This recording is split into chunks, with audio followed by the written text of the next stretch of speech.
नमस्कार। आज हम भारत के विशाल आर्थिक इंजन की गहराइयों में उतरेंगे, ये समझने की कोशिश करेंगे कि ये असल में चलता कैसे है। तो चलिए सीधे आंकड़ों से ही शुरू करते हैं। सांख्यिकी और कार्यक्रम कार्यान्वयन मंत्रालय की माने तो भारत की जो असल जीडीपी है वो 7.6% की एक बहुत ही शानदार रफ्तार से बढ़ रही है।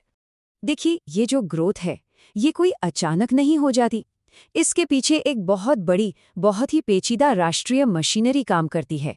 तो इस इंजन को समझने के लिए सबसे पहले इसके डैशबोर्ड को देखना होगा, मतलब वो जगह जहां से इसकी परफॉर्मेंस को नापा जाता है। अब ये जो डैशबोर्ड है इसे चलाता है सांख्यिकी मंत्रालय, जिसे हम शॉर्ट में मॉस्पी भी कहते हैं। इसी का काम है वो सारा जरूरी डेटा देना जिससे नीतियां बनती हैं और देश की आर्थिक सेहत पर नजर रखी जाती है। मॉस्पी कई जरूरी चीजों पर नजर रखता है, जैसे कि महंगाई दर कितनी है, बेरोजगारी के क्या हालात हैं और इंडस्ट्री की ग्रोथ कैसी चल रही है। ये सब मिलकर ही अर्थव्यवस्था की पूरी तस्वीर बनाते हैं। अच्छा, डैशबोर्ड तो समझ आ गया। अब जरा इंजन के इंजीनियरिंग प्लान पर एक नजर डालते हैं, जिसे हम केंद्रीय बजट कहते हैं। ये प्लान तैयार करता है वित्त मंत्रालय। और जैसा कि इन सारे डॉक्यूमेंट्स की लिस्ट से पता चल रहा है, ये कोई आसान काम नहीं है। ये बहुत ही ज्यादा डिटेल्ड होता है।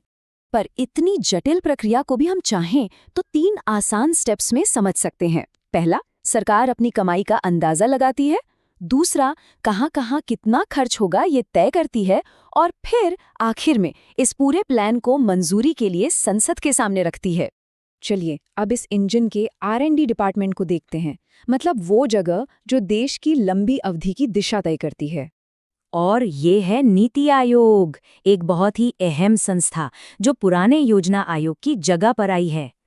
तो समझने वाली सबसे जरूरी बात यह है कि इसके अप्रोच में एक बहुत बड़ा बदलाव आया है।